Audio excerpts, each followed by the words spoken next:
Hi, so here's a quick video that I'm actually recording with Jing to talk about basically the features that I had a role in designing for the What a Dream game outside of my core programming responsibilities. So, first of all, here's the initial intro screen, and while I didn't do the graphics for this, that was totally Mary Williams, and she did an amazing job here. Um, I did design the concept for this and a good amount of the words after some refinement with teammates and whatnot. But basically, the idea was after some initial user testing, we were finding that players were having a hard time discerning just who they were controlling, whether they were the fairy or the ogre in the game. Since you technically don't control either. So the idea was to give players a chance to just fly around and have a little bit of fun and get oriented with how they control the game, and then give them a chance to start playing. So here we have the main gameplay. You just saw this little thing pop up at the top there, just quick help tips. That was another thing that I designed to just try to help new players get oriented and figure out when different playing states shifted, which you'll see later on. So what you see here is the ogre is chasing after the fairy, and the fairy's running away from the ogre, and the fairy gets close to the ogre, and the ogre swings the net and tries to catch the fairy, but ends up catching the nightmares instead. So let me pause here real quick.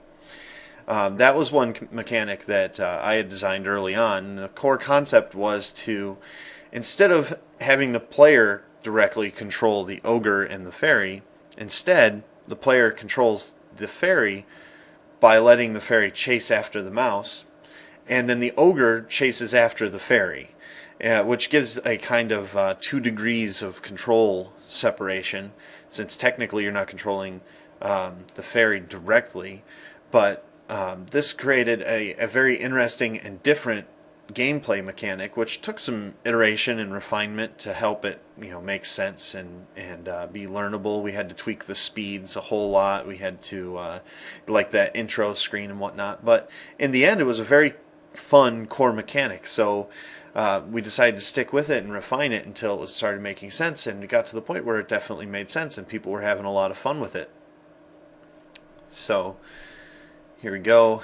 Now you'll see here when I click, there's a little Nova type thing. And right now I'm in fairy kill mode, so when I shoot that Nova I can kill all of those nightmares. The game itself actually shifts between 2 stages throughout a level. One where your powers are drained, which is where you start out, and one where your powers are completely charged up and you can actually kill the nightmares by clicking and shooting a Nova.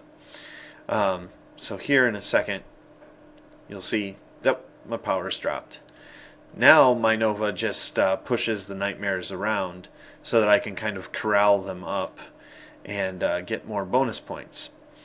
That was another aspect of the game that I had designed, because essentially we didn't have enough interaction in the game, and so initially the idea was to have a phase where the fairy has a lot of power and can kill the nightmares with that kind of Nova thing, but we had a kind of like a happy accident where when the Nova wasn't killing them, it was just pushing them around, which ended up being a really fun feature, so we kept it in there.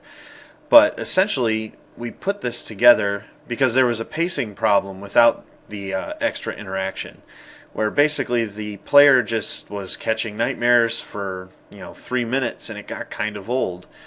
But by kicking you into different stages, it keeps the pacing a little bit more fresh, keeps the gameplay changing from time to time, and keeps it more interesting and engaging. So that's pretty much the overview. Thanks for watching. The next item in the portfolio should actually be the link to go play the game, so if you want to give it a shot, and actually if you want to email some feedback of what you thought, that would be awesome. Thanks.